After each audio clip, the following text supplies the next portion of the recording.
ఉగ్రసేనుడు. ఉగ్రసేనుడి పెద్ద కొడుకు కంసుడు. ఎవరు? కంసుడు. ఉగ్రసేనుడికి ప్రియమైన తమ్ముడు ఉన్నాడు. అతని పేరు దేవకుడు. ఆ దేవకుడి కుమార్తె దేవకి. అంటే కంసుడికి చిన్నాన్న కూతురు అవుతుంది, చెల్లెలు అవుతుంది.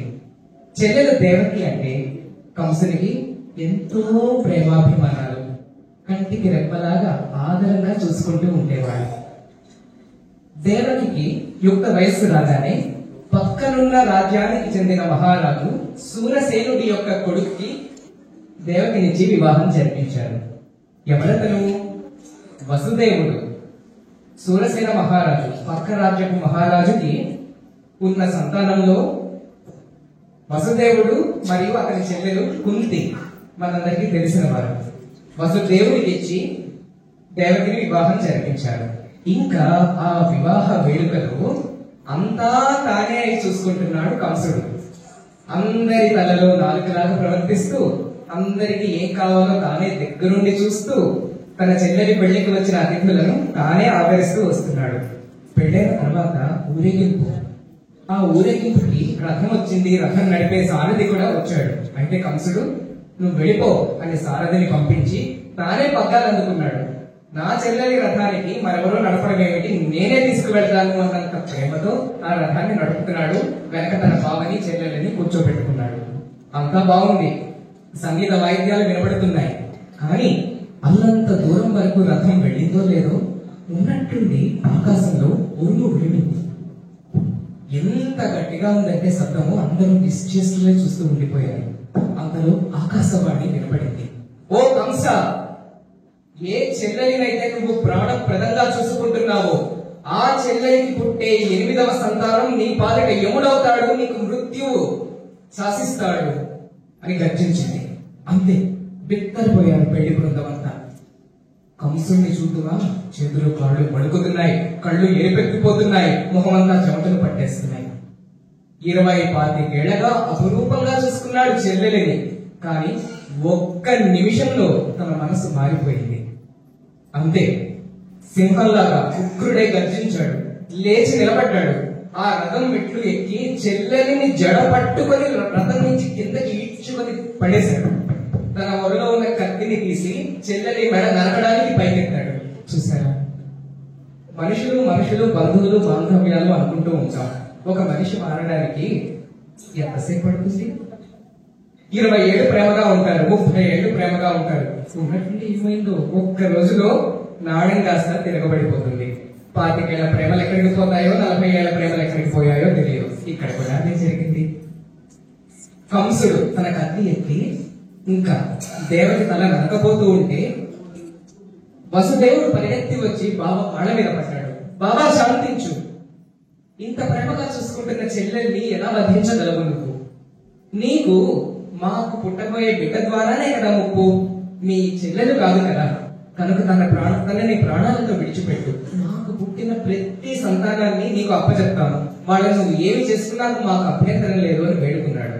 కంసుడు శాంతించాడు, ఈ ఒప్పందాన్ని అంగీకరించాడు. అలా ఏడాది గడిచిపోయింది. 12 మగబిడ్డకి జన్మనిచ్చింది దేవకి. ఆ బిడ్డని తెచ్చి ఏడుస్తూ వసుదేవుడు కంసుడికి అప్పగించాడు.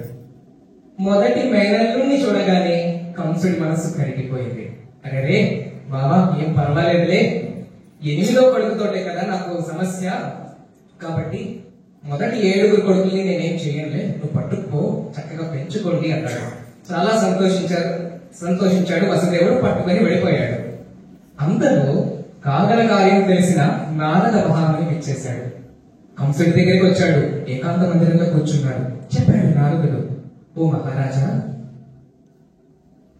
దేవకి గర్భాన్ని జన్మించబోతున్నది మానవ మాతృడు కాడు, సాక్షాత్తు శ్రీ మహావిష్ణువు మాయకి పెట్టినది పేరు. ఆకాశవాణి నీకు చెప్పింది 8వ కొడుకు ద్వారా మరణం వస్తుందని. కానీ అది 1 నుంచి 8, వెనక నుంచి ముందుకు 8, మధ్యలో లెక్కించడం మొదలు పెడితే వచ్చే 8. కనుక ఏ ఒక్క బిడ్డని నువ్వు వదిలేవో నీ పనంతే అన్నాడు. చల్లగా జారుకున్నాడు. అంతే, కంసుడిలో ఉన్న రాక్షసత్వం మళ్ళీ బయటకు వచ్చింది. వెంటనే మరు క్షణంలో తన చెల్లెని దగ్గరికి వెళ్ళిపోయాడు. బిడ్డ పక్కన పడుకోనుంది, చెల్లెలు పడుకోనుంది. చాలా విసురుగా ఆ బిడ్డని 2 కాళ్లతో తన చేతుల్లోకి తీసుకున్నాడు. దేవకి తేరుకొని ఏం జరిగిందో అగ్ని అయ్యే లోపే గిరా గిరా బిడ్డని తిప్పి గోడ వేసి బాధాడంటే నుజ్జు అయి చనిపోయాడు ఆ బిడ్డ. ఇంకా ఆ తల్లి కడుపు కోత, ఆ తండ్రి వేదన చెప్పతరము కాదు. ఇలా మరి కొన్నాళ్ళు గడిచాయి. మళ్ళీ గర్భం దాచింది దేవకి. 2వ కొడుకు జన్మించాడు. మళ్ళీ ఇదే కదా, కంసుడు అలాగే వచ్చాడు. 2వ కొడుకుని, ప్రతి బిడ్డని కూడా, చంటి బిడ్డని కాళ్ళతో పైకెత్తడం లేదా ఒక చేతితో విసురుగా ఎత్తడం, ఈ గోడకి ఆ గోడకి పైకి కిందకి వేసి కొట్టేయడము చేస్తూ వచ్చాడు. 7 సార్లు గర్భం దాల్చింది దేవకి. 7గురు బిడ్డలకి అత్యంత కిరాతకంగా చంపేశాడు కంసుడు. ఇక 8వ గర్భం దాల్చింది దేవకి. ఎప్పుడైతే దేవకి 8వ గర్భం దాల్చిందో కంసుడికి కంటి మీద కొనుకు లేకుండా పోయింది. 8వ కొడుకు, అమ్మో మొదటి 7గురు చనిపోయారంటే ఇంకా 8వ కొడుకే విష్ణుమూర్తి వస్తాడు, ఇంకా నేను చాలా జాగ్రత్తగా చూసుకోవాలి అనుకుంటూ చెల్లెలిని బావని కారాగారంలో అంటే జైలులో పడేశాడు. కట్టుదిట్టమైన ఏర్పాట్లు చేశాడు. ఏం జరుగుతుందో చీమ చిటుకుమల తనకి తెలియాలి అని అందరికి ఆదేశాలు ఇచ్చి ఉంచాడు. ఇంకా బిడ్డ పుట్టే సమయం దగ్గరకు వస్తుంది. ప్రసవానికి సమయం దగ్గర పడుతుంది. ఒక రోజు రాత్రి అందరూ నిద్రపోతున్నారు. ఉన్నట్టుండి ఆ చెరసాలలో తడుక్కన పెద్ద కాంతి, ప్రచండమైన తేజస్సు కనబడింది. అందరూ ఏమిటా చూస్తున్నారు. వీళ్ళిద్దరికి తెలుస్తుంది ఆ తేజస్సు. దేవకి, వసుదేవుడు వీళ్ళిద్దరూ చూస్తుండగా ఆ తేజస్సులో శంఖ చక్రాలతో, చతుర్భుజాలతో శ్రీ మహావిష్ణువు సాక్షాత్కరించాడు. దంపతులిద్దరిని ఆశీర్వదిస్తూ, అమ్మా నీ కడుపున నేను జన్మించబోతున్నాను అంటూ వసుదేవుని వైపు తిరిగి, నువ్వు చేయాల్సిన పని కొంత ఉంది. నేను పుట్టగానే నన్ను తీసుకువెళ్ళి, మీ చుట్టాలు ఉన్నారు కదా నందుడు, వాళ్ళకు కూడా ఒక బిడ్డ పుట్టబోతోంది, నన్ను అక్కడ పెట్టి ఆ బిడ్డను ఇక్కడికి తెచ్చేయాలి సుమి అంటూ మాయమైపోయాడు. వీళ్ళు ఆశ్చర్యానందాల నుంచి తేరుకునే లోపే కాంతంతా మాయమైపోయింది. సరే, ఆ అర్ధరాత్రి వేళ శ్రావణ మాసం, ఇదిగో శ్రావణ మాసం, రోహిణి నక్షత్రం, కృష్ణపక్షం, అష్టమి తిథి, అర్ధరాత్రి వేళ బయట ఆకాశంలో నెమ్మదిగా మబ్బు నిండిపోతుంది. అంతవరకు వెచ్చగా వేడిగా ఉన్నదంతా చల్లగా మారిపోతుంది. చెట్లన్నీ ఆనందంగా వేస్తూ ఉన్నాయి. ఆ సమయంలో దేవకి గర్భాన నీలమేఘశ్యాముడైన శ్రీ మహావిష్ణువు శ్రీకృష్ణునిగా జననం ఉంటాడు.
జానకి మాతకు, వసుదేవునికి, గోపాల కృష్ణునికి.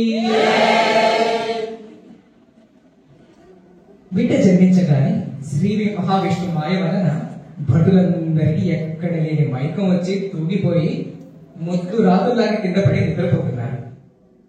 ఇదే అదనుగా భావించిన వసుదేవుడు తన చంటి బిడ్డని ఒక తొట్టెలోకి మార్చి తలపైన పెట్టుకుని నందుడి ఇంటి వైపు సాగాడనమాట. కొంత దూరం సాగగానే ఉన్నట్టుండి ఆకాశంలో ఉన్న మబ్బులన్నీ ఇంకా కట్టెలు తెంచుకున్నాయి. ఎప్పుడు ఎక్కడ కని విని ఎరుగని కుండపోత వర్షము బీభత్సము. దిగులొచ్చింది వసుదేవునికి. అరే అరే, నా చంటి బిడ్డ తడిసిపోతాడు, ఏమవుతుందో ఏమో అనుకుంటున్నాడు. తండ్రి మనస్సు కదా. అలా అనుకుంటున్నంతలో ఒక విచిత్రం. చుట్టూ వర్షం పడుతుంది, తన మీద మాత్రం వర్షం పడట్లేదు.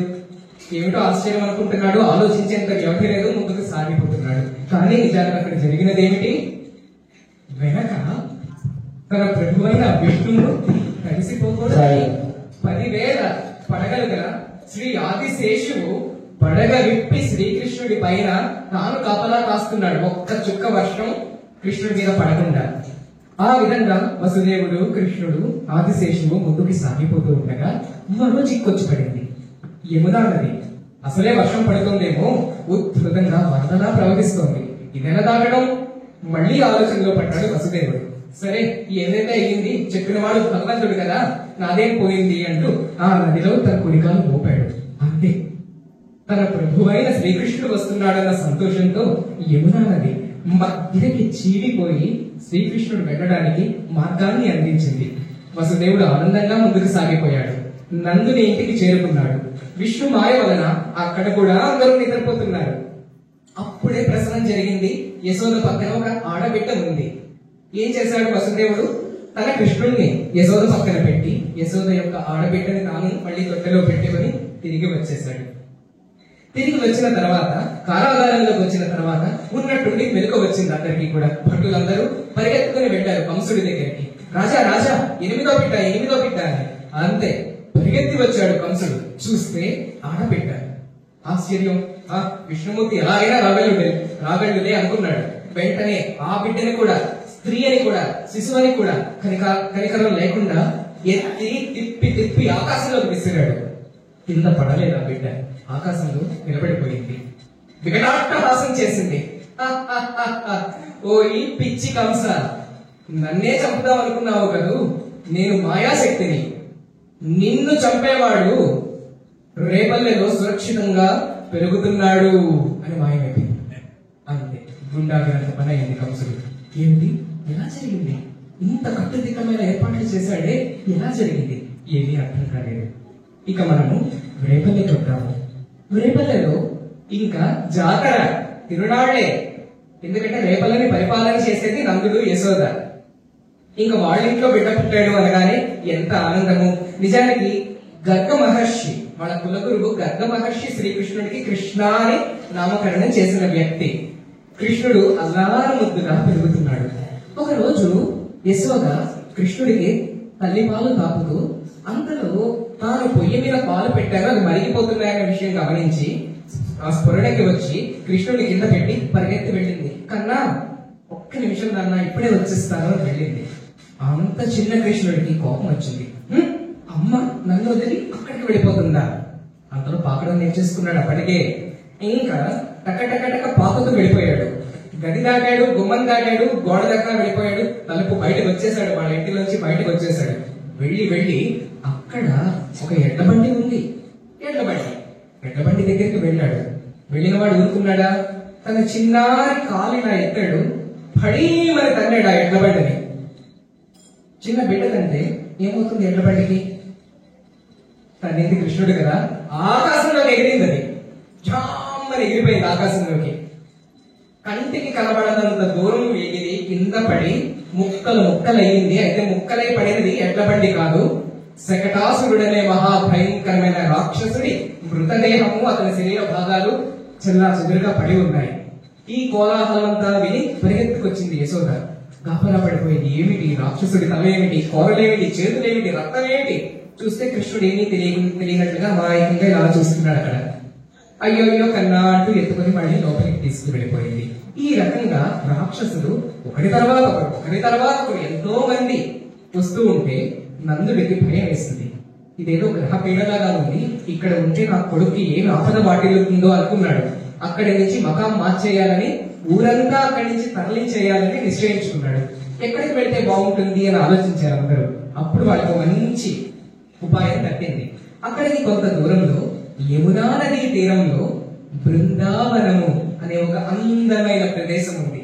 ఆ బృందావనానికి వెళ్ళిపోదాము అనుకున్నారు. అంతే, మొత్తం ఊరంతా కూడా మూట ముల్లే సర్దుకొని బయలుదేరి బృందావనానికి వెళ్లి వాళ్ళ కొత్త నివాసాన్ని, కొత్త గ్రామాన్ని నిర్మించుకుని అక్కడే సుఖంగా బ్రతకసాగారు.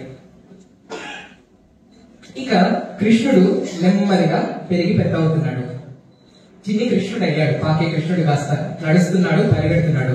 కృష్ణుడు కన్నా తొందరగా ఇంకొకటి పెరుగుతోంది. ఏమిటది? అతని అల్లరి. కృష్ణుడి తట్టుకోవడం ఎవరి వల్ల కావట్లేదు. ఇంట్లో ఉన్న పాలు, పెరుగు, వెన్న ఏం దొరికితే అంతా తినేస్తున్నాడు. తినకపోయినా కుండలు బందలు కొట్టేసి మొత్తం ఒప్పేసి పారిపోతున్నాడు. పట్టుకుందామంటే దొరకట్లేదు. మనం అక్కడతో ఆగితే బాగున్నాడు. కాదు, బయటకు బయలుదేరతాడు. తనకు బృందం ఉంది, ఆ బృందంతో బయలుదేరతాడు. పోనీ బృందం అంటే ఏమిటనుకున్నారు? ఒకడో ఇద్దరు ఫ్రెండ్స్ అయితే పర్వాలేదు. కాదు, తాను తనతో పాటు ఒక 6 మంది గోపబాలురు, దానితో పాటు 2-3 కోతులు కూడా. తాను బయలుదేరాడంటే ఈ బృందం అంతా ఉండాల్సిందే. మనం అక్కడితో ఆగితే బాగున్నాం. కోతులతో పాటు 2-3 లేగ దూడలు కూడా ఉంటాయి. ఇదంతా చేరితేనే కృష్ణ బృందం అన్నమాట. ఈ బృందం అంతా గాడికి బయలుదేరుతుంది. అలాగని చెప్పినట్ట, కనబడినట్ట కాదు, దొంగతనంగా బయలుదేరుతుంది. వీళ్ళు ఇంతమంది కూడా ఎప్పుడు వచ్చారో ఎప్పుడు వెళ్ళారో ఎవరికి తెలియదు. కానీ ఇల్లు మాత్రం ఖాళీ అయిపోతూ ఉంటుంది. అంటే ఇళ్లలో ఉన్న పాలు, పెరుగు, వెన్న అన్ని మాయమైపోతూ ఉంటాయి. ఎవరు చేస్తున్నారో కూడా చాలా కాలం అర్థమయ్యేది కాదు. కొన్నాళ్ళకి తెలిసిపోయింది శ్రీకృష్ణుడే పనంతా చేస్తున్నాడు అని. దాంతో గోపికలంతా కూడా కాచుకొని కూర్చున్నారు. ఎప్పుడైనా దొరకపోతాడా పట్టుకొని బంధించి యశోదకి ఫిర్యాదు చేయకపోదామా అని చూస్తున్నారు. ఒకరోజు కృష్ణుడు ఒక గోపిక ఇంటికి వెళ్లి పైన ఉట్టికి వేలాడుతున్న కుండ దగ్గరికి ఎక్కాడు. ఈలోపు ఇంట్లో ఎవరు లేరనుకున్నాడు. అలికిడైంది. దాంతో మిత్రులందరికీ భయం వేసి వాళ్ళందరూ చల్లగా పారిపోయారు బయటికి. కృష్ణుడు ఒక్కడే వదిలిపోయాడు. కృష్ణుడు ఆ ముంతలో ఏముందా అని తలపైకెత్తి చూస్తూ ఉండేసరికి వెనక నుంచి వచ్చేసింది ఎట్టి యజమానురాలు గోపిక. ఏ కృష్ణ, దొరికేవులే, నువ్వు ఏం చేస్తున్నావు అక్కడ? గర్జించింది అనమాట. కృష్ణుడు వెంటనే ఇలా మొహం పెట్టాడు. అత్త, ఏం లేదత్త, పొద్దున మా ఇంట్లో ఆవు దూడ తప్పిపోయింది, అది ఈ కొండలో ఉందేమో వెతుకుతున్నానంతే అన్నాడు. నవ్వింది గోపిక. ఏమిటి, ఆవు దూడ మీ ఇంట్లో తప్పతే ఇక్కడ వెతుకుతున్నావా అని నవ్వేంతలో కళ్ళు తెరిచి చూసేసరికి ఇంకెక్కడ కృష్ణుడు మాయమైపోయాడు, పారిపోయాడు. అలా నవ్వుకుంటూ ఉండిపోయింది ఆ గోపిక. పోనీ ఇక్కడతో ఆగాడా కృష్ణుడు? కాదు, అర్ధరాత్రి అయ్యాక బయలుదేరతాడు. కిటికీలు తెరిచుంటే కిటికీల్లోంచి, తలుపులు తెరిచుంటే తలుపుల్లోంచి లోపలికి దూరిపోతాడు. బయట తన ఫ్రెండ్స్ కాపలా ఉంటాయన్నమాట. లోపలికి వెళ్ళిన తర్వాత పెరుగు, పాలు, వెన్న తినడం ఒక ఎత్తు. ఒకరోజు ఏం చేశాడు, తను బయటకు వచ్చే ముందు చేతి కొంత వెన్న ఉంటే వెళ్ళి అత్త కోడలు పడుకుని ఉంటే కోడలి మూతికి వెన్న రాసి బయటకు వచ్చేసాడు. అత్తగారు లేచాడు. పొద్దున చూస్తే వెన్న లేదు. అరే వెన్నంతా ఏమైపోయింది వెతుక్కుంటూ వస్తే కోడలు మూతి నిండా వెన్న అయింది. ఇంకా అత్త కోడలికి మామూలుగానే పడదు. ఇంకా దీని గురించి ఏం చెప్పాలి, నేను తినలేదు అత్త అంటుంది కోడలు, నువ్వే తిన్నావు అంటుంది అత్త. తన్నుకున్నారు ఇద్దరు. మరో రోజు ఏం చేశాడు, ఒక ఇంట్లో ఆడపడుచులకు పడదు, కానీ చిన్న ఇల్లు, వాళ్ళందరూ పక్కనే పడుకోవాలి. ఏం కోరి ఆ ఇంటికి వెళ్ళాడు కృష్ణుడు. వెళ్ళి ఎవరికైతే పడదో ఆ ఇద్దరు ఆడపడుచుల జడలు తీసి గట్టిగా పీఠ కూడా వేసేసి చారుకున్నాడు. ఇంకా పొద్దున్న లేచి ఆవిడ ఇలాగా ఈవిడ అలాగా అంటూ ఉంటే ఇద్దరికి తలలు గుద్దుకొని నానా హైరాణ పడ్డారు. ఈ విధంగా అంతులేని అల్లర్లు చేసుకుంటూ తిరుగుతున్నాడు, పెరుగుతున్నాడు కృష్ణుడు. కృష్ణుడి దినచర్య కూడా చాలా తమాషాగా ఉండేది. తాను బ్రహ్మ ముహూర్తంలో లేచిపోయేవాడు. ఆ చిన్నారి కృష్ణుడు 4 గంటలకి లేదా 3:30, 4 లోపలే లేచిపోయేవాడట. లేచి తాను రెడీ అవ్వడం కాదు, తన దగ్గర ఒక బూర ఉంటుంది. బూర అంటే మనం తెలుసు కదా, ఆ బూర తీసుకొని ఊర్లోకి బయలుదేరేవాడు. బయలుదేరి గట్టిగా బూరని అని ఊరుకుంటూ వెళ్ళి వెనక్కి వచ్చేవాడు. ఎందుకు? తన మిత్రులందరూ లేవాలని. ఈ రోజు అయితే మనం నగర సంకీర్తన చేస్తాం. ఆ రోజుల్లో కృష్ణుడు ఈ విధంగా లేపేవాడు అనమాట. దాంతో తన మిత్రులంతా గోపబాలురంతా రెడీ అవుతూ ఉండేవారు. ఆ తర్వాత అందరూ కూడా చద్ది మూటలు, ఆహారం అంతా కూడా పొట్టలు చుట్టుకునేవారు, బయలుదేరేవారు. దేనికి? తమ గోవుల సంరక్షణార్థం. గోవులను, ఆవులను మేతకు తీసుకువెళ్లేవారు అనమాట. ఎందుకంటే వాళ్ళ ప్రధాన వృత్తి గో సంరక్షణే. ఒకరోజు కృష్ణుడు వెళుతూ ఉంటే కాలికి ఏదో గుచ్చుకున్నట్లుగా యశోద గమనించింది. తిరిగి వచ్చాక వెంటనే, కృష్ణ, నీ కాలికి ఏదో గుచ్చుకుంటోంది నాన్న, రేపటి నుంచి నీకు పాదరక్షణ చేయిస్తాను, వేసుకో అంతే. అనగానే కృష్ణుడు, అమ్మా, నాకు గుచ్చుకుంటుంది అంటున్నావు కదా, మరి నా మిత్రులకి గుచ్చుకోదా, ఈ గోమాతలకు గుచ్చుకోదా, అందరికీ చెప్పులు చేయించు, అప్పుడే నేను కూడా చెప్పులు వేసుకుంటాను, లేకపోతే నేను వేసుకోను అన్నాడు. చూసారా, మన చిన్ని కృష్ణుడు అలాగే అనుకుంటాం, కానీ చిన్న కృష్ణుడు మనసు ఎలా ఉందో చూడండి. తన రక్షణలో ఉన్న వారి పట్ల తన హృదయం ఎలా పలుకుతుందో చూడండి. ఒక రోజు ఏంటంటే యథావిధిగా అందరూ కూడా మేతకు వెళ్ళారు. మధ్యాహ్నం సమయం అయింది. కరకరా ఆకలిస్తుంది అందరికీ కూడా. దాంతో అందరూ ఒక చెట్టు కింద కూర్చున్నారు. ఎవరు తెచ్చిన మూటలన్నీ వాళ్ళు ఇప్పారనమాట. మొట్టమొదట కృష్ణుడికి ఎడం పక్క కూర్చున్న గోపబాలుడు తన మూట విప్పాడు. అందులో ఏముంది? దద్దోజనం ఉందన్నమాట. కృష్ణ, కృష్ణ, మా అమ్మ దద్దోజనం చాలా బాగా చేస్తుంది కదా, ఇది ఒక మొదటి ముద్ద నువ్వు తినాలి అని నోటికి అంటూ అందించాడు. కృష్ణుడు ఆనందంగా స్వీకరించాడు. కానీ అంతలో పక్కన, కుడి పక్కన ఉన్న మరొక మిత్రుడు, కృష్ణ, మా అమ్మ ఈరోజు శ్రీఖండ్ అనే మిఠాయి చేసింది, నీకు మిఠాయి చాలా ఇష్టం కదా, ఏది నోరు తెరు అంటూ కృష్ణుడు నోట్లో తినిపించాడు శ్రీఖండ్ని. అంతలో ఆ పక్కనున్న మూడో కుర్రాడు ఏదో ఇలా వెనక్కి దాచేసుకుంటున్నాడు. కృష్ణుడు చూశాడు. ఏంట్రా దాచేసుకుంటున్నావు అని అడిగాడు. కృష్ణ, కృష్ణ, ఏం లేదు కృష్ణ, చూపించు నాకు అనగానే తీసి చూపించాడు. చూస్తే, మనం మాగాయ పెట్టుకుంటావా, ఊరగాయ, సమ్మర్ లో మాగాయ, కాకపోతే సగం కొరికిన మాగాయ ముక్క అన్నమాట. అప్పుడు ఆ మిత్రుడు లాగా సిగ్గుపడుతూ చూపించి, కృష్ణ, నిన్న నేను సగం తినేసి ఇంకో సగం ఈ రోజు తెచ్చుకున్నా, నా ఎంగిలి నీకెలా పెడతాను కృష్ణ, నువ్వు మా నాయకుడి కొడుకు కదా, ఎంగిలి నీకు పెట్టకూడదు అన్నాడు అనమాట. పాపం చాలా అమాయకంగా, నిజాయితీతో. వెంటనే కృష్ణుడు, ఏంటి ఇంతకాలం మనందరం ఒకటనుకున్నాను నేను, ఇప్పుడు నేను వేరు నువ్వు వేరు అని మాట్లాడుతున్నావా నువ్వు, ఇలాగా అని పక్కన తన చేతుల నుంచి మాగాయ ముక్క, ఎంగిలి ముక్క తీసుకొని నోట్లో పెట్టి చక్కగా నవ్వుతూ చప్పరిస్తూ ఆనందపడ్డాడు అనమాట. మన దేవుడికి ఇదేమైనా కొత్త? ముందు అవతారంలో ఏం చేశాడు? శబరి తల్లి ఇచ్చిన ఎంగిలి ఫలాలను ఎంత ఆనందంగా తిన్న ఆ సాక్షాత్ శ్రీరామచంద్రుడే కదా ఈనాటి శ్రీకృష్ణమూర్తి. అదే ప్రేమతో గోపబాలుడు ఇచ్చిన మాగాయ ముక్కను అంతే తృప్తిగా తిన్నాడు అనమాట కృష్ణుడు. బృందావనంలో ప్రజలందరికీ కూడా ప్రతి ఏటా ఇంద్రుడికి పూజ చేసే అలవాటు ఉంది. ఆ సంవత్సరం కూడా ఇంద్ర పూజ నిర్వహించాలి అని నిశ్చయించుకున్నారు. అయితే కృష్ణుడు తండ్రి దగ్గరికి వచ్చాడు. నమస్కరించి అన్నాడు, తండ్రి, ఇంద్రుడికి పూజ చేయండి, తప్పు లేదు. అయితే నాకు ఒక చిన్న విన్నపము, మీరు చెప్పండి తండ్రి, మన ఆవులకి మేత, గడ్డి దొరుకుతున్నది ఎక్కడా అనగానే తండ్రి చెప్పాడు, ఎక్కడేమిటి, మన పర్వతం లేదు, గోవర్ధనము దాని దగ్గరే అన్నాడు. అవును కదా, మరి మనం తినడానికి కాయలు పళ్ళు దొరుకుతున్నది ఎక్కడా అని అడిగాడు. గోవర్ధనం పైనే కదా, మరి మన ఇంటికి మనం కట్టుకునే కలప చెక్క ఎక్కడి నుంచి దొరుకుతుంది, ఇంకెక్కడ, గోవర్ధనం మీద ఒక చెట్ల నుంచేగా అన్నాడు. మరి మనకు కావాల్సింది ప్రతిదీ ఇస్తున్నది గోవర్ధనం అయినప్పుడు గోవర్ధనాన్నే పూజించాలన్నది నా సంకల్పం తండ్రి అన్నాడు. తండ్రికి చాలా ఆనందం అనిపించింది. ఎంత చక్కగా ఆలోచిస్తున్నాడు తన కొడుకుని గర్వపడి ఆ సంవత్సరము ఇంద్ర పూజ బదులు గోవర్ధన పర్వతానికి పూజ చేయాలి అని చాటింపు వేశాడు అనమాట. ఇంకా దాంతో ఊరంతా చేరారు.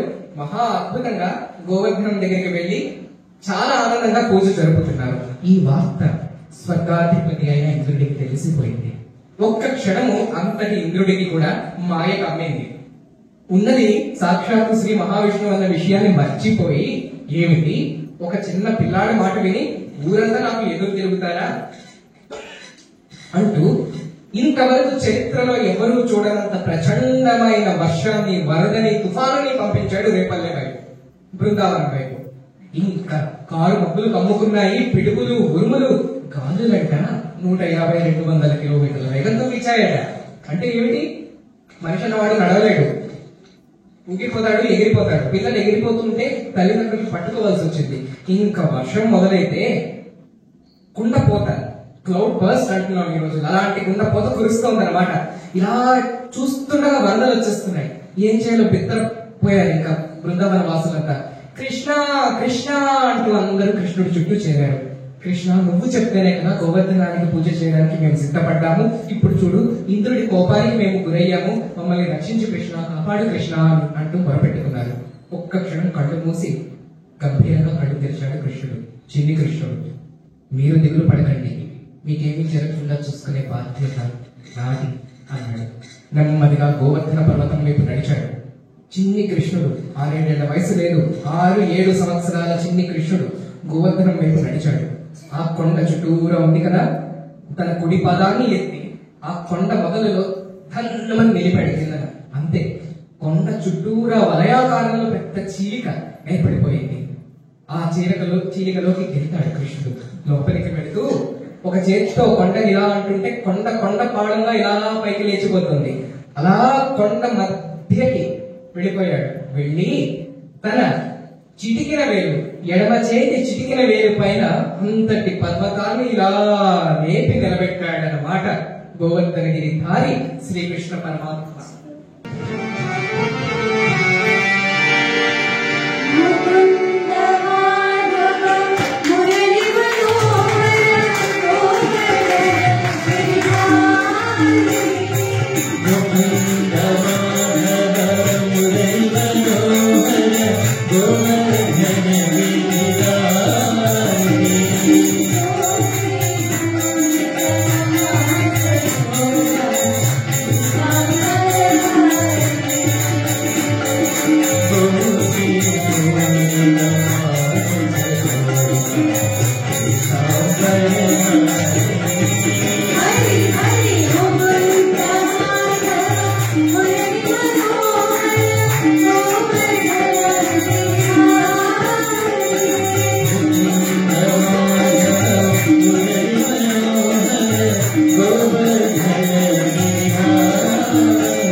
गोवर्धनगिरिधारी श्री कृष्ण परमात्मకు ఆ భీభత్సము తుఫాను వర్షము 7 రోజులు 7 పగళ్ళు 7 రాత్రులు గడిచింది. ఇంద్రుడు ఎంత ప్రయత్నించినా బృందావన వాసులకి ఇంత ఘోరంతైన ఆపద సృష్టించలేకపోయాడు. శ్రీకృష్ణుని శరణులో వాళ్ళంతా వర్ధిల్లుతూ ఉన్నారు. ఇంకా తన ఓటమిని అంగీకరించక తప్పలేదు ఇంద్రునికి. అప్పుడు తనకి కనువిప్పయింది. తన శక్తికి ఎదురొట్టి నిలబడే శక్తి కేవలం పరమాత్ముడిదే, ఆ మహావిష్ణువుదే అన్న విషయాన్ని గమనించిన వాడే వచ్చి శ్రీకృష్ణుని పాదాల పైన పడ్డాడు, క్షమాపణలు వేడుకున్నాడు. కృష్ణుడు అతన్ని మన్నించి ఆశీర్వదించి తిరిగి పంపించాడు అన్నమాట. ఇలా ఉండగా బృందావనానికి కొన్ని కిలోమీటర్ల దూరంలో మరొక చిన్న రాజ్యం ఉండేది, లేదా ఒక ఊరే అనుకోండి. వృషభపురము అంటారు. దాన్ని పరిపాలిస్తున్న దంపతులు రాజు రాణి, మహారాజు మహారాణిల కుమార్తె పేరు రాధ. రాధ రాధ అనగానే ఈనాటి పిల్లలు అనుకుంటూ ఉంటారు, ఈ సీరియల్స్ సినిమాలే చూస్తూ ఉంటారు కదా, రాధా కృష్ణులు అనగానే ప్రేయసి ప్రియుడు అనుకుంటూ ఉంటారు, ప్రేమికులు అనుకుంటూ ఉంటారు. అది వాస్తవము కాదు. రాధ శ్రీకృష్ణుడికి మేనత్త మరియు 7 సంవత్సరాలు పెద్దది. అంతేకాదు అపర భక్తురాలు, పరమాత్ముడికి శ్రీకృష్ణుడికి ప్రగాఢమైన భక్తురాలు. వారిద్దరి ప్రేమ అనన్యమైన దివ్య ప్రేమ తప్ప ఈ ప్రాపంచికమైన ప్రేమ కానే కాదు. ఈ విషయం భక్తులమైన మనము తెలుసుకుని ఉండడం మంచిది. సరే, చిన్న రాధ, అప్పటికి రాధ వయసు కూడా చిన్నదే. అయితే చిన్ననాటి నుంచి ఎప్పుడైతే కృష్ణుడు జన్మించాడో తెలియకుండా కృష్ణుడంటే తనకి ఎంతో వల్లవాలిన ప్రేమ ఎల్లవేళలా శ్రీకృష్ణ కృష్ణ కృష్ణ అంటూ ఆ నామస్మరణలో మునిగి తేలిపోతూ ఉండేది. అయితే కృష్ణ దర్శనం ఎప్పుడూ కాలేదు పాపం తనకి. ఒక రోజు తాను తన చెలికత్తెలతో పాటు ఆడుకుంటోంది. వాళ్ళ పేర్లు ఏమిటి అంటే లలిత, విశాఖ. వాళ్ళిద్దరిని వెంట వేసుకొని అడవిలోకి వెళ్ళింది. అక్కడ ఆడుకుంటూ ఉంది. అంతలో అల్లంత దూరంలో వేణునాదం వినపడింది. వెంటనే చెలికత్తెలిద్దరూ చూశారు. చూస్తే వాళ్ళకి మొదట కనబడ్డాడు శ్రీకృష్ణుడు, వెనక గోపబాలురు, ఆవులు. ఆ బృందమంతా వెళుతోంది. ఆ రోజు వెంటనే రాధ వైపు తిరిగారు. రాధా రాధా కృష్ణుడమ్మా అన్నారు. ఎప్పుడైతే కృష్ణ అన్న పేరు విందో రాధ ఒళ్ళంతా గగురు పొడిచింది, రోమాలు నిక్కపడుచుకున్నాయి, కళ్ళు తెలియకుండా బాష్పాలు రాలుస్తున్నాయి, పెదవులు వణుకుతున్నాయి. ఆనంద తన్మయత్వం వచ్చింది. నీలుమున నరికిన చెట్టులాగా కూలబడిపోయి ఒక రకమైన మైమరుపులోకి వెళ్ళిపోయింది. ఒక రకమైన సమాధి స్థితిలోకి వెళ్ళిపోయింది. కృష్ణ కృష్ణ అంటూ పడిపోయింది. భయపడ్డారు చిలకత్తెలిద్దరూ కూడా. నీళ్లు చల్లి పాదాలు చేతులు రుద్ది ఓ అరగంట ప్రయత్నించిన తర్వాత కళ్ళు తెరిచింది రాధ. ఏంటి ఏం చేస్తున్నారు మీరు అని అడిగింది. ఏమిటమ్మా ఇలా పడిపోయావు? మేము భయపడ్డాము, కృష్ణుడు ఇప్పుడే వెళ్ళిపోయాడు, నువ్వేమో ఇలా పడిపోయావు, ఎంత మంచి అవకాశాన్ని జారా విడుచుకున్నావమ్మా అన్నారు. ఏమిటి కృష్ణుడా మన వైపు వచ్చాడా? నేను నమ్మను, మీరు నన్ను ఆట పట్టించడానికి చెప్తున్నారు కదా అంది. లేదమ్మా నిజంగా చూసామంటుంటే అన్నారు వీళ్ళు. అవునా, అయితే రుజువేంటి? మీలో ఎవరు చూశారో కృష్ణుడు బొమ్మ గీసి చూపించండి, అప్పుడు నమ్ముతాను అంది. ఆ రోజులో వాట్సాప్లు కావు కదా, ఫోటోలోను. ఎవరైనా చూస్తే గుర్తుంటే గీస్తే తెలియాలి. కాబట్టి వాళ్ళిద్దరిలో విశాఖకి బాగా గీయడం వచ్చు, చిత్రలేఖనం వచ్చు. తాను పెద్ద కాగితం అందుకొని కుంచపెట్టి చాలా కష్టపడి శ్రీకృష్ణుని అందమైన ముఖారవిందాన్ని అచ్చు కుద్దినట్టు గీసిందనమాట. అంతే. ఏ క్షణమైతే రాధ శ్రీకృష్ణ ముఖబింబాన్ని చూసిందో అంతే, ఒక మనసులో ప్రగాఢంగా పెర్మనెంట్ గా శాశ్వతంగా ముద్ర పడిపోయింది. ఇంకా కళ్ళు మూస్తే ఆ రూపమే, కళ్ళు తెరిస్తే ఆ రూపమే. పగలు రాత్రి కింది తిందో మానిందో తనకే తెలియట్లేదు. శ్రీకృష్ణుడి మొహమే తన కళ్ళల్లో మనసులో తిరుగుతూ ఉందన్నమాట. దివ్య ప్రేమలో మునిగిపోతోంది రాధ. ఇలా ఉండగా ఒకరోజు కృష్ణుడికి, భగవంతుడైన కృష్ణుడికి సంకల్పం వచ్చింది. రాధుని పరీక్షించాలనుకున్నాడు. అనుకొని ఒక అందమైన స్త్రీ రూపాన్ని ధరించాడు. ఎంత అందం అనుకున్నారు? ఎవ్వరు సరిపోరు. స్వర్గంలో ఉంటారంటారంట కదా, బ్రహ్మ ఊర్వశి మేనక అందరూ కలబోస్తే ఎంత అందంగా ఉంటుందో అంత అందమైన స్త్రీ రూపాన్ని ధరించాడు కృష్ణుడు. చాలా వయ్యారంగా నడుచుకుంటూ రాధ ముందుకు వచ్చి నిలబడ్డాడు.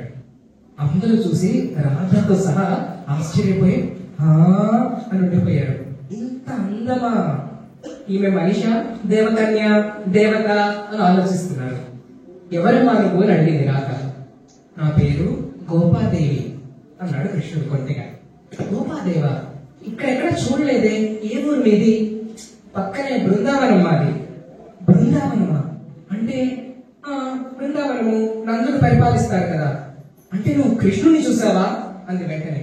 అయ్యో చూడడం ఏంటి, ప్రతిరోజు చూస్తాను కృష్ణుడిని అంది గోపాదేవి. కృష్ణ అనగానే ఇంకా రాధకి పట్టరాని ఆనందం అనమాట. నాతో రా అని చెప్పి చేయి పట్టుకుని తీసుకువెళ్ళిపోయింది తన అంతఃపురంలోకి. కృష్ణుడి గురించి చెప్పవా, కృష్ణుడు ఏం చేస్తాడు, ఎలా ఉంటాడు, పొద్దున ఏం చేస్తాడు, మధ్యాహ్నం ఏం చేస్తాడు, ఏం తింటాడు, ఏంటి ఇష్టం, ఏంటి నష్టం అన్ని అడుగుతోంది. ప్రశ్నల వర్షం కురిపిస్తుంది. గోపాదేవి పాపం అన్నిటికీ ఓపిక సమాధానం చెప్పింది. అలాగా పొద్దున మొదలైన కబుర్లు చీకటి పడే వరకు చెప్పుకున్నారు. అప్పుడు అంది గోపాదేవి, అమ్మా సంధ్య వేళ అయింది, నేను ఇంటికి వెళ్ళిపోవాలి, రేపు వస్తాను, పెందలాడే వస్తాను అంది. ఆ మాట ఇచ్చి వెళ్ళిపోయింది. ఇంకా రాత్రికి రాత్రి నిద్ర పట్టలేదు. ఎప్పుడు వస్తుంది గోపాదేవి, కృష్ణుడి గురించి కొత్త మాటలు ఎప్పుడు తీసుకొస్తుంది అని రాత్రంతా మెలకువై కూర్చుంది. కానీ పొద్దున 6 అయింది, 7, 8, 9, 10, 11, 12 వరకు గోపాదేవి రానేలేదు. వచ్చింది తీరిగ్గా 1 గంటకి. రాధకి కోపం వచ్చింది. ఎందుకని? కృష్ణుడి కోసం ఆత్రంగా ఎదురు చూస్తుంది. తనకి భోజనం కృష్ణుడే, భోజనం దొరకలేదు తనకి, రాధకి. అందుకని కోపం వచ్చింది. ఏమ్మా ఇంత ఆలస్యం చేసావు, నేను ఎంత పరితపిస్తున్నానని నీకు తెలుసా అంది. దానికి గోపాదేవి, ఏం చెప్పమంటావు, నా తలనొప్పి, నీకోసమే నేను పొద్దునే బయలుదేరాను. తోవలో ఆ మాయదారి కృష్ణుడు వచ్చి అడ్డుపడ్డాడు నాకు. కృష్ణుడు అడ్డుపడ్డా అంది రాధ. అవును, ఏం చేశాడో తెలుసా, దారి కాచేశాడు అడ్డంగా. ఒక్క అడుగు నన్ను ముందుకేమీ లేదు. దారి విడు కృష్ణ అంటే నన్ను పెళ్లి చేసుకుంటావా అని అడుగుతున్నాడు. నాకు అలా ఎలా కుదురుతుంది అన్నాను. కనీసం పన్ను కట్టమంటున్నాడు, పైకం ఇమ్మంటున్నాడు, బంగారం వెండి అన్ని ఇమ్మంటున్నాడు. నేనెక్కడి నుంచి తెచ్చేది, మేమే ఆస్తిపరులం కాము. ఈ కృష్ణుడు ఉన్నాడు చూడమ్మా, మహా మాయదారి, మోసగాడమ్మా అంది. రాధకి లోపల కోపం వచ్చేస్తుంది. మాయదారి అంటుంది నా కృష్ణుడిని, మోసగాడంటోంది నా కృష్ణుడిని అంటోంది. అయినా బయటికి ఏమనకుండా పాపం గోపాదేవి మనసును పెట్టుకూడదు అని అలాగే ఊరుకుందనమాట. ఇంకా గోపాదేవి ఊరుకోవట్లేదు. అంతేకాదమ్మా, అసలు అభిమానం అనేది స్వాభిమానం లేదమ్మా కృష్ణుడికి. ఏం కాదు, ఏం పడితే ఆ పనే చేసేస్తూ ఉంటాడు, నానా చీవాట్లు తింటూ ఉంటాడు, దెబ్బలు తింటూ ఉంటాడు అతని దగ్గర అని ఇంకాగా రెడ్డించి చెప్పేస్తుంది గోపాదేవి. ఇంకా ఉండపట్టలేకపోయింది రాధ. నోరు మూయి అంది గట్టిగా. ఒక్కసారి గతుక్కుమంది గోపాదేవి. ఏంటమ్మా అలా మాట్లాడుతున్నావు నాతోటి అంది. మరి ఎలా మాట్లాడతాను నీతోటి? నా కృష్ణుడి గురించి లేనిపోని విషయాలన్నీ చెప్తున్నావు, ఇన్ని చాడీలు చెప్తున్నావు, ఎంత ధైర్యమే నీకు? అసలు నా కృష్ణుడు ఎవరో నీకు తెలుసా అంది. అనగానే గోపాదేవి ఇంకా రెట్టించి ఇంకా కోపంతో కళ్ళెల్ల చేసి, ఏమిటి ఒక్కసారి కూడా కృష్ణుడు మొహం చూడంగానే నువ్వు ప్రతిరోజు చూసేది నేను, కృష్ణుడి గురించి నాకన్నా గొప్పగా నీకే తెలుసా? ఆయన పెద్ద దేవుడు, నువ్వు పెద్ద భక్తురాలివి. సరే, నువ్వు అంత గొప్ప భక్తురాలివి అయితే నీ దేవుడికి నిజంగా శక్తి ఉంటే ఏది ముందుకొచ్చి నిలబడవను, అప్పుడు ఒప్పుకుంటాను ఆయన శక్తిని, నీ భక్తిని అని సవాలు విసిరింది. ఒక్కసారి రాధకి ఏం చేయాలో బాధపోలేదు. అవును, ఇంత పెద్ద సవాలు. ఒక్కసారి కూడా కృష్ణుడిని తను కన్నెత్తి చూసింది లేదు. అలాంటిది తన దేవుడికి ఈ రోజు అవమానం జరగబోతోందా? తాను పిలిస్తే కృష్ణుడికి తెలుస్తుందా? తెలుస్తుందేమో. వస్తాడేమో. ఆవేదన వచ్చేస్తుంది, దుఃఖం వచ్చేస్తుంది. అలాగే వణుకుతున్న గొంతుతో శ్రీకృష్ణ పరమాత్ముడిని రావాలంటూ పాడసాగింది రాధ.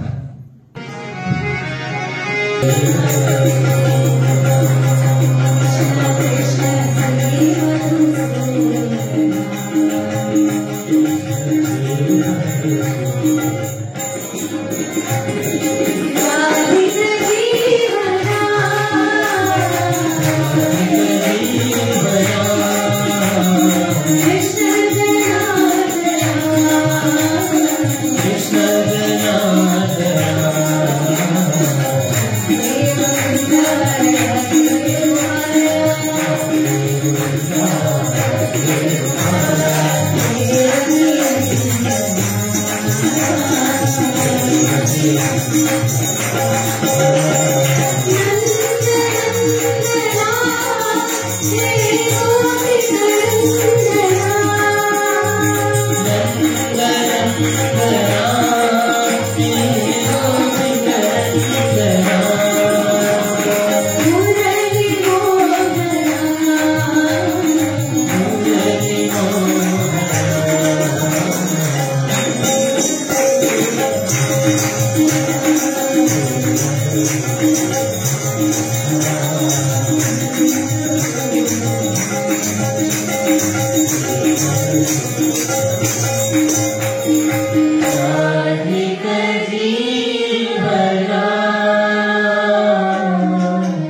అంత ఆవేదనతో రాధ పాడేసరికి ఇంకా ఉండబట్టలేకపోయాడు కృష్ణుడు. అంతే గోపాదేవి మాయమైంది. ఆ స్నానంలో శ్రీకృష్ణ పరమాత్మ ప్రత్యక్షమయ్యాడు. తన తొలి దర్శనాన్ని తన అనన్య భక్తురాలైన రాధకి అనుగ్రహించాడు. శ్రీ రాధాదేవికి, భక్తవత్సల శ్రీ కృష్ణ పరమాత్మకు. ఇది జరిగిన తర్వాత కొన్ని రోజులు గడిచాయి. ఒక రోజు యథావిధిగా శ్రీకృష్ణుడు తన మురళిని పట్టుకొని ఆనందంగా నవ్వుకుంటూ గెంతుకుంటూ తిరుగుతున్నాడు బృందావనం వీధుల్లో. అక్కడ దూరంలో ఒక గోపిక బావి దగ్గర నీళ్లు తోడుతోంది. 3 కుండల్లో 3 బిందెల్లో నింపింది. ఒక బిందె అయితే తల మీద పెట్టేసుకుంది. రెండో బిందె, మూడో బిందె కూడా వాళ్ళు పెట్టేసుకునేవారు. ఆ రోజుల్లో 2-3 బిందెలు కుండలు మోసేసేవారు గోపికలు. అలాంటిది పైన పెట్టుకోగలదు, కానీ ఎవరో ఒకరు సహాయం చేయాలి, పైన పెట్టాలి. చుట్టూ చూస్తే ఎవరో లేరాయే. ఆ సమయంలో కృష్ణుడు ఇస్తున్నాడు. కృష్ణ కృష్ణ ఒక్క నిమిషము, ఇవి వచ్చి ఈ బిందె నా తలపైన పెట్టరాదు అంది. ఏమిటి నన్నే అడుగుతున్నావు, నేను పెట్టను అన్నాడు. వెళ్ళిపోయాడు నుంచండి. అరే అనుకుంది. కొంతసేపటికి వేరే గోపిక ఎవరో వచ్చి పాపం సహాయం చేస్తే ఆ 2 బిందెలు 3 బిందెలు తల మీద పెట్టుకుని మళ్ళీ పెడుతుంది. నెమ్మదిగా ఇంటికి చేరుకుంది. ఇంటికి చేరుకున్న తర్వాత మళ్ళీ బిందె దింపాలన్నా కూడా ఎవరో ఒకరు ఉండాలి. అటు ఇటు తిరిగి చూసేసరికి కృష్ణుడు అక్కడ కనబడ్డాడు. కృష్ణుడు అని తల తిప్పేసరికి పరిగెత్తి వచ్చేసాడు. వచ్చి ఏదేది అని చెప్పి పైన ఫస్ట్ మొదటి బిందెని అందుకొని కిందకి దింపేశాడు. అడగకుండానే రెండో బిందెని కిందకి దింపేసి 3వ బిందె కూడా సహాయం చేసి పెట్టేశాడు. నోరు వెళ్ళబెట్టింది గోపిక. కృష్ణ అడిగితే కూడా ఇందాక సహాయం చేయలేదు, బిందె పెట్టమంటే పెట్టలేదు, పిలవకుండా వచ్చి అడగకుండా వచ్చి ఇప్పుడేమో ఒకదాని తర్వాత ఒకటి బిందెలు కిందకి దించేశావు, ఏమిటయ్యా నీ తత్వము అని అడిగింది. నవ్వాడు కృష్ణుడు. భగవంతుడు ఎప్పుడైనా భక్తుల భారాన్ని దించేవాడు కానీ పెంచేవాడు కాదు. అలా ఉండేది శ్రీకృష్ణుని అల్లరి ఆట మనస్సు. ఒకరోజు గోపికలంతా కూడా ఎవరి ఇళ్లలో వాళ్ళు వాళ్ళ పనులు చేసుకుంటున్నారు. అన్ని పనులు చేసుకున్నారు, అన్ని చక్కబెట్టారు. రాత్రి 11-11:30 సమయం అయింది. అప్పటికి కొంతమంది ఇళ్లలో పడుకున్నారు కూడా. కొంతమందికి ఇంకా వంటగదిలో పనులు పూర్తి కాలేదు. కొంతమంది గోపికలకి ఉన్నట్టుండి అల్లంత దూరం నుంచి వేణుగానం వినపడుతుంది. ఒక గోపికలా వింది. ఏమిటి ఈ వేళలో మురళియా? అయ్యే అది నా కన్నయ్య మురళి. ఆ విధంగా వేణు వాయించేది శ్రీకృష్ణ పరమాత్ముడు తప్ప మరెవరికి సాధ్యం కాదు. నా కృష్ణుడే ఇంత అర్ధరాత్రి వేళ వాయిస్తున్నాడే అని ఆశ్చర్యపోతుంది. ఆ వేణుగానం వింటూ ఉంటే తన మనసు వసం తప్పుతుంది అన్నమాట. ఉండబట్టలేకపోతుంది. అంతే ఆ గిన్నెని ఎత్తిన గిన్నెని అలా దింపి పరిగెత్తి బయటకు వచ్చేసి తలుపు తీసుకొని పరిగెత్తేసింది ఆ మురళినాథం వస్తున్న దిశగా. ఇంకో ఇంట్లో ఉన్న గోపిక కూడా వింది. తాను కూడా లేచి తాను పరిగెత్తేసింది. ఒక్కొక్క ఇంటి నుంచి ఉన్న గృహిణులు గోపికలు అందరూ కూడా అంత రాత్రి వేళ అర్ధరాత్రి వేళ పరిగెత్తి ఇంటి బయటకు వచ్చేస్తున్నారు. కొంతమందికి భర్తలు లేచే ఉన్నారు. అడ్డుపట్టారు. బుద్ధుందా లేదా, ఎక్కడికి ఇంత అర్ధరాత్రికి ప్రయాణం అంటూ ఉన్నా వాళ్ళని తప్పించుకొని వాళ్ళని పక్కకి తోసి మరీ పరిగెట్టేస్తున్నారు. కొంతమందికి అత్తలు కూడా నిద్ర లేచారు. ఏమిటి మన వంశం పర్వత పట్టిలో కలుపుతున్నావు, ఇంత అర్ధరాత్రి బయటకు పరిగెడుతున్నావు, నువ్వు కనుక బయటకు వెళ్ళావంటే మళ్ళీ ఇంట్లో గడప తొక్కని మనం దిక్కున్న చోటకి పోవాల్సి వస్తుంది అని బెదిరించింది. ఆ మాటలు వినబడితేనా ఏమిడికి గోపికకి అబ్బే కృష్ణుడి వేణునాదం ఒక్కటే వినబడుతుంది వీళ్ళందరికీ. పిచ్చి పట్టిన వారిగా 100 మంది గోపికలు ఆ రాత్రి ఆ మురళి గానం వస్తున్న వైపు పరిగెత్తి వెళ్ళిపోయారు. అది శరదృతువు. శరదృతువులో పున్నమి మహా అద్భుతంగా ఉంటుందండి. ఎప్పుడు లేనంత వెన్నెల అప్పుడు కనబడుతుంది. మనం పుస్తకం చదువుకోవచ్చు శరదృతువు వెన్నెల్లో. ఆ శరదృతువులో ఆ వేణుగానం ఎక్కడి నుంచి వస్తుంది? యమునా నది తీరం నుంచి వస్తుంది. అక్కడికి పరిగెత్తిపోయారు గోపికలంతా. అల్లంత దూరంలో చూద్దురా, ఒక రావి చెట్టు కిందన వెనక జింకలు, అక్కడ గోవులు, దూడలు, చెట్ల పైన కోతులు, పక్షులు, బాతులు, హంసలు, పురివిప్పిన నెమళ్ళు ఉన్న ఈ దృశ్యంలో కృష్ణుడు ఒక రాయి మీద కూర్చొని తన వేణుగానాన్ని అతిలోక పారవస్యంతో వాయిస్తున్నాడు. ఆ సన్నివేశం ఎలా ఉందో తెలుసా?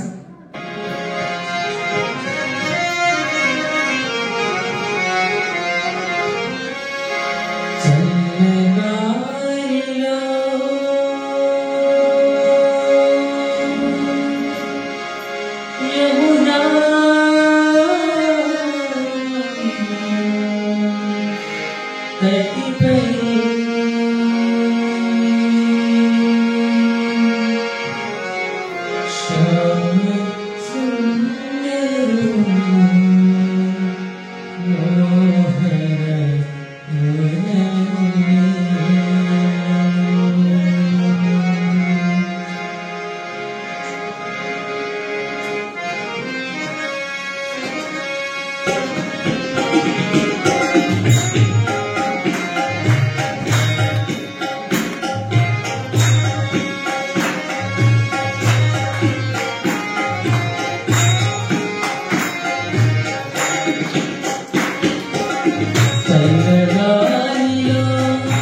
ఇలా గోపికలు మైమరచి చూస్తున్నారు. అంతలో ఒక గోపిక చూస్తుండగా కృష్ణుడు ఆ పండ నుంచి లేచి సరాసరి తన దగ్గరికి వచ్చాడు. అంతేనా, తన 2 చేతులు ఇలా అందించాడు ఆ గోపికకి. ఇలా అదిమి పట్టుకుంది కృష్ణుడి చేతులని. ఆ స్పర్శకి పులకరించిపోతుంది. కృష్ణుడు ఇలాగ తిప్పడం సాగించాడు. తారంగం అనే ఆట ఉంది కదా, ఆ తారంగం ఆడడం మొదలు పెట్టాడు. ఆ గోపిక భాగ్యమే భాగ్యము. ఎంత ఆనందంగా కృష్ణుడితో చెట్టాపట్టాలు వేసుకున్నట్లుగా చేతులు అందుకుని తిరగసాగింది. అలా నిమిషాలే గడిచాయో గంటలే గడిచాయో తెలియదు. అయితే విచిత్రం ఏంటో తెలుసా, ప్రతి గోపిక ముందు ఓ కృష్ణుడు వెలిశాడు. అక్కడున్న 100 మంది గోపికల ముందు 100 మంది కృష్ణుడు వెలిసి ప్రతి గోపికతో అందరితో తానే ఆ విధంగా గానంగా పాడాడు. ఈ దివ్య క్రీడని రాస క్రీడ లేదా రాసలీల అని పిలుస్తారన్నమాట. ఇది ఎందుకు జరిగింది అంటే, ఆ గోపికలంతా ముందు జన్మలో శ్రీరామావతార కాలంలో ఋషులుగా వారందరికీ శ్రీరామచంద్ర ప్రభు యొక్క దర్శనం లభించింది, కానీ స్పర్శ దొరకలేదు. అప్పుడు వాళ్ళంతా ప్రార్థించారు, ఓ రామచంద్ర, నిన్ను చూడగలుగుతున్నాము, ఒక్కసారి తనివి తీరా నిన్ను ముడితే ఆ భాగ్యమే వేరయ్యా, సంతోషమే వేరయ్యా అని ప్రార్థించారు దీనంగా. అప్పుడు రామచంద్రుడు, నా తదుపరి అవతారంలో మీ కోరిక నెరవేరగలదు అని ఆశీర్వదించాడు. ఆ ఋషులంతా ద్వాపరాన గోపికలుగా జన్మించి వారి వరాన్ని ఈ జన్మలో శ్రీకృష్ణుని స్పర్శ ద్వారా అందుకున్న పరమ భక్తులు అన్నమాట వీరంతా కూడా.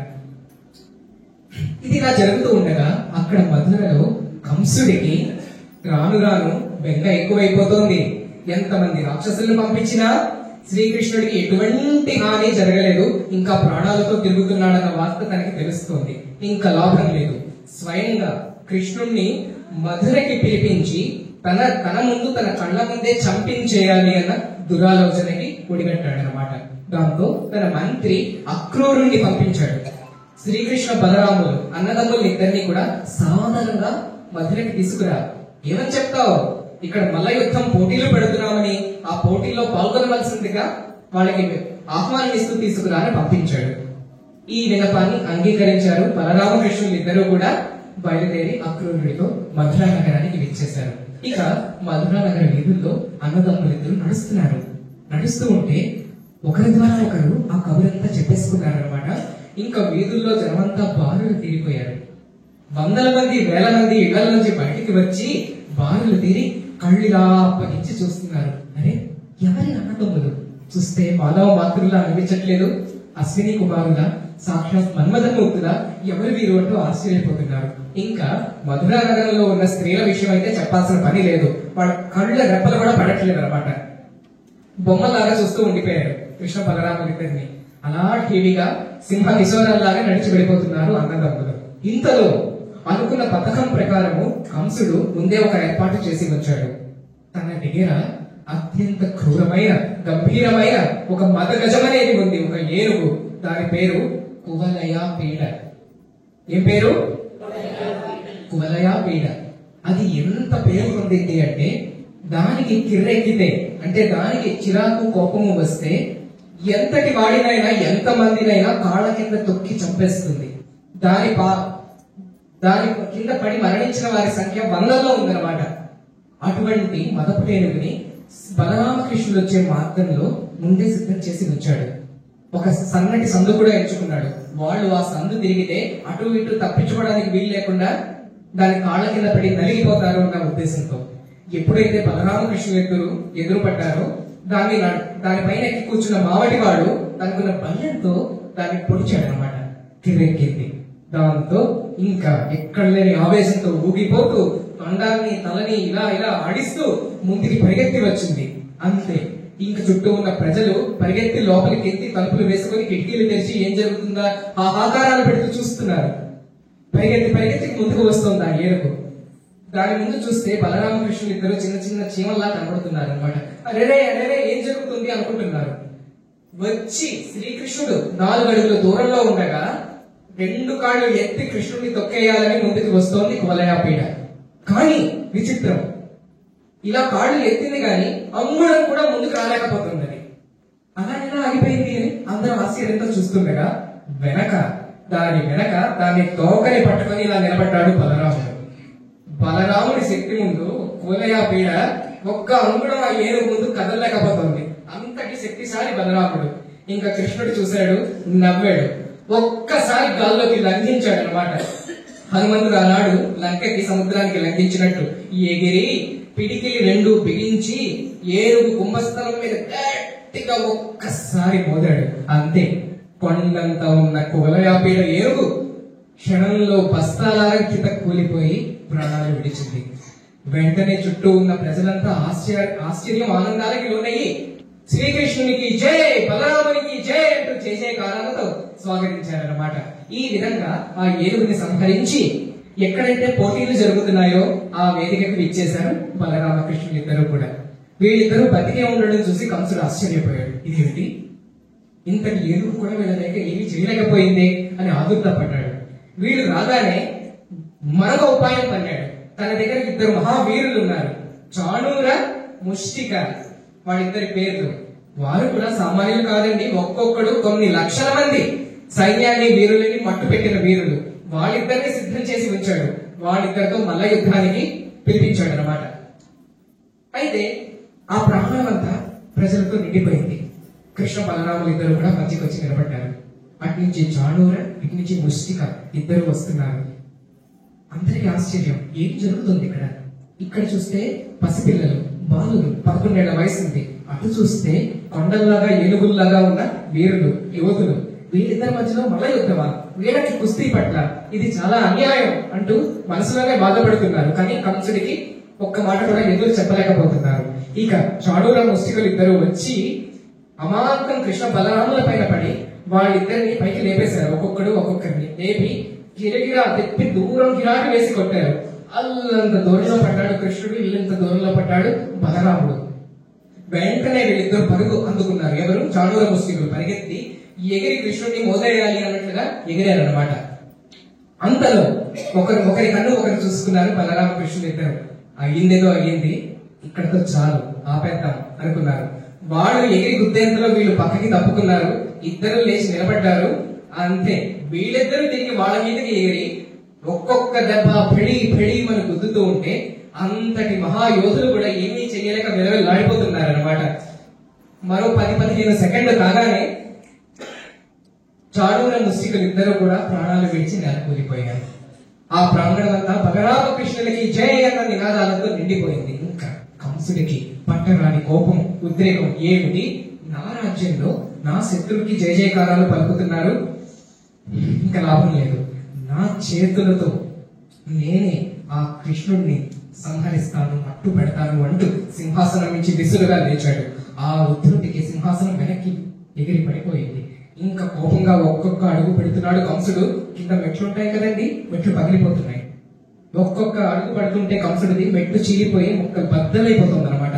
అంతటి బలవంతుడు కంసుడు. అలా దిగి దిగి దిగి కృష్ణుడి వైపు వస్తూ ఉంటే కృష్ణుడు కూడా కోపంగా చూశాడు.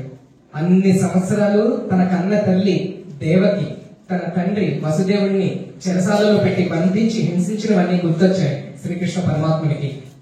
దుష్ట సంహారం చేయాల్సిన సమయం వచ్చింది. అంతే, ఒక్క క్షణం ఆలస్యం చేయకుండా ఒక్కసారి గాలిలోకి ఎగిరే మేనమామని తన్నాడు గుండెల పైన. వెనక్కి మెట్ల పైకి వెళ్లి పడ్డాడు కంసుడు. ఒక్కసారి ఎగిరి కంసుడి మీద కూర్చొని చెయ్యి పిడికిలి బిగించి ఒకే ఒక్క దెబ్బ గుండెల మీద పారాడు కృష్ణుడు.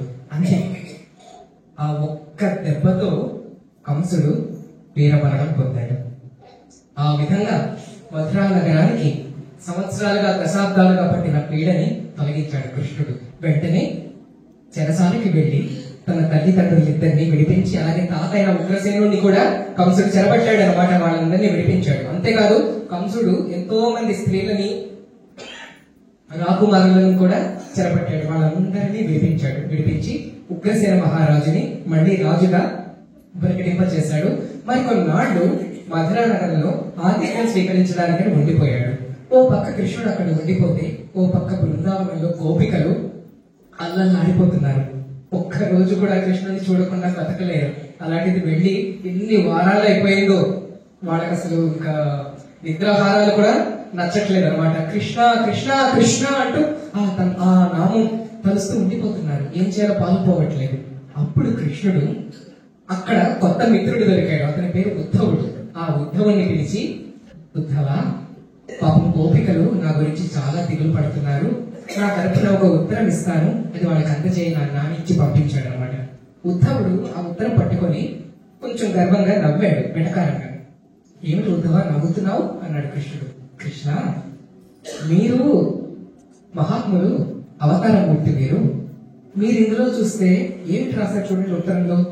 మీరంటే నాకు చాలా ప్రేమ, మీరు నన్ను ఎంత ప్రేమిస్తున్నారు, మీరంటే కూడా నాకు అంతే ప్రేమ, ఇలా రాశారేమిటి మీరు? ఇది మీకు సబబుగా ఉందా? ఎవరైనా ప్రేమ వల్ల భక్తి వల్ల బాగుపడిన వాళ్ళు ఉన్నారా? ప్రేమ అనేది ఒక బంధన, ప్రేమ అనేది ఒక బాధ, ఒక నొప్పి. అవతారముక్తైన మీరు ఇలాంటివి సమర్పించడం నాకు నచ్చలేదు అన్నాడు. కృష్ణుడు నవ్వి, అవునా, మరి ఏం రాసి ఉండాల్సింది అన్నాడు. జ్ఞానాన్ని మించిన మార్గం లేదు కదా కృష్ణ.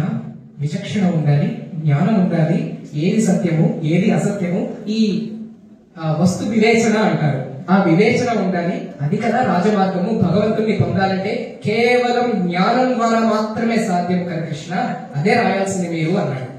సర్లే నేను రాసింది ఏదో రాసేసాను, నువ్వు వెళ్ళి ఈ జ్ఞానం గురించి వాళ్ళకి చెప్పి వాళ్ళ కళ్ళు తెరిపించరా అన్నాడు.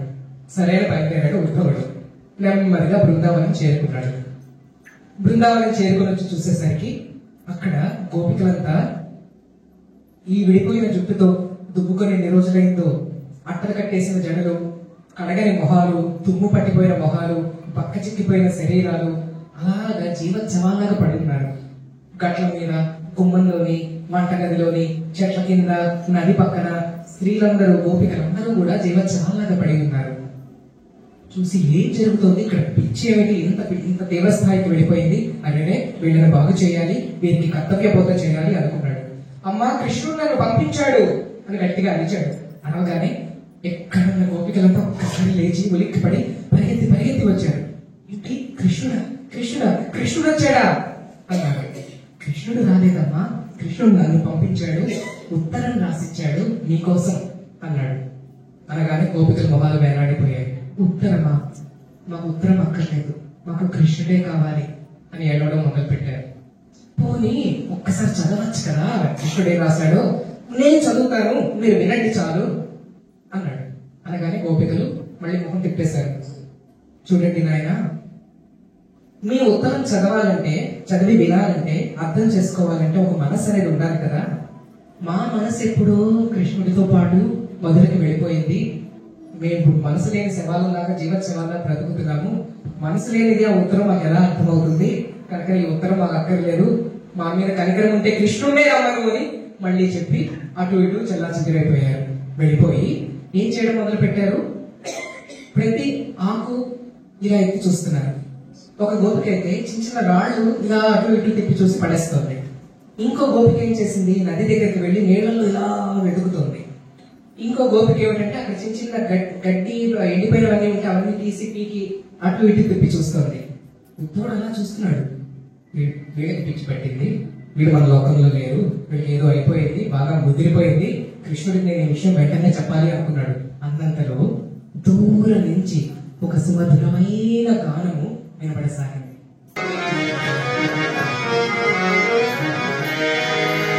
కృష్ణ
చూశాడు ఉద్ధవుడు. పాడుతున్నది మరెవరో కాదు, సాక్షాత్ శ్రీ రాధ. రాధాదేవి అలా పాడుతూ ఉంటే ప్రకృతి స్తంభించిపోయింది. దగ్గరికి వచ్చింది రాధ. ఉద్ధవుడు నమస్కారం, అప్రయత్నంగానే తనకి తాను తెలియకుండానే నమస్కారం చేసి నిలబడ్డాడు రాధకి. రాధ అటు ఇటు చూసింది. గోపికలంతా చేస్తున్న పని తన కంటపడింది. రాళ్ళు చూస్తున్నారు, ఆకులు చూస్తున్నారు, కొమ్మలు చూస్తున్నారు, నీళ్లు చూస్తున్నారు. అడిగింది, చెల్లారా ఏంటి మీరు చేస్తున్న పని అని. వాళ్ళు అన్నారు, అమ్మా కృష్ణుడి కోసం అమ్మా, కృష్ణుడు ఎక్కడున్నాడో వెతుకుతున్నామమ్మా, ఇక్కడ ఉన్నాడేమో అని వెతుకుతున్నాము అన్నారు. పక్కన నవ్వింది రాధ. ఏంటి ఏంటి మీరు చేస్తున్న పని?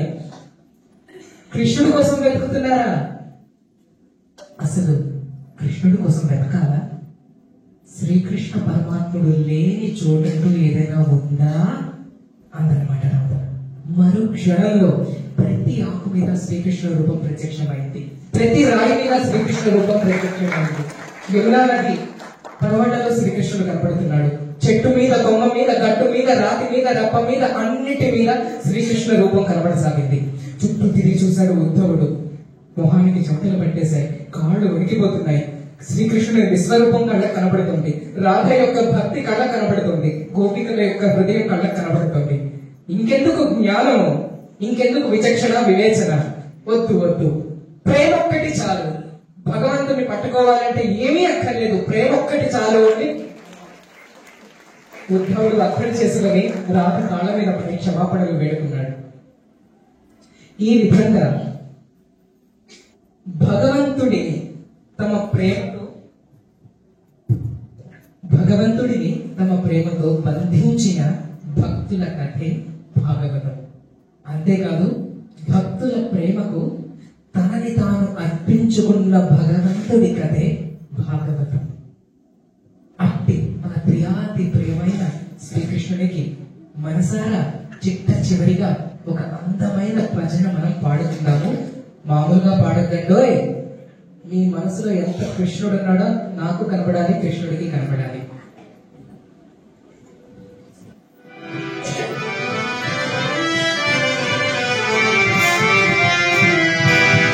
జయ పాండురంగ ప్రభు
साईं बाबा जी की जय।